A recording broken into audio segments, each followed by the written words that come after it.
تصريح خطير من قائد المنتخب الأرجنتيني ليونيل ميسي يفاجأ المنتخب المغربي قبل مباراته أمام البرتغال، يصدم الملايين. انظر ماذا قال. ولكن قبل أن نبدأ، عطر فمك بذكر الله والصلاة والسلام على سيدنا محمد عليه أفضل الصلاة والسلام.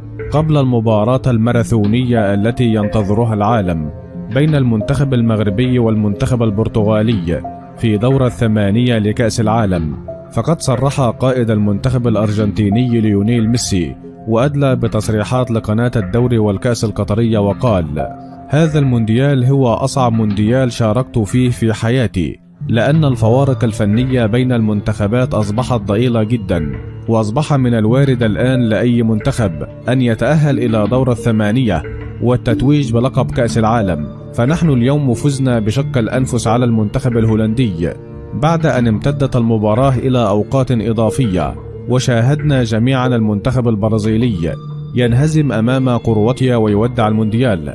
هذا المنتخب الكرواتي الذي تعادل معه المنتخب المغربي في أولى مبارياته في المونديال، فيبدو أن المنتخب المغربي هو أقوى المنتخبات حتى الآن في هذه البطولة. وأعتقد من الوارد جدا أن يتم إقصاء المنتخب البرتغالي أمام المنتخب المغربي، فالمنتخب المغربي الآن هو المنتخب الوحيد في المونديال الذي لم يتلقى شباكه سوى هدف واحد فقط. وأتمنى فوز المنتخب المغربي على المنتخب البرتغالي، وسوف أتحدث مع أشرف حكيمي قبل هذه المباراة من أجل دعمه، فهو صديقي وزميلي في باريس سان جيرمان، وأتمنى تأهل المنتخب المغربي إلى المربع الذهبي.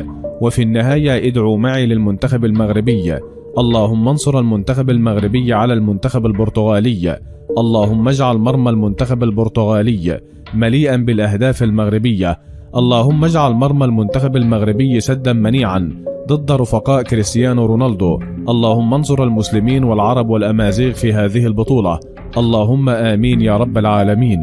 وفي النهاية، لو أنت محب للمنتخب المغربي، اضغط لايك على هذا الفيديو، ولا تنسى الاشتراك في القناة ليصلكم كل ما هو جديد.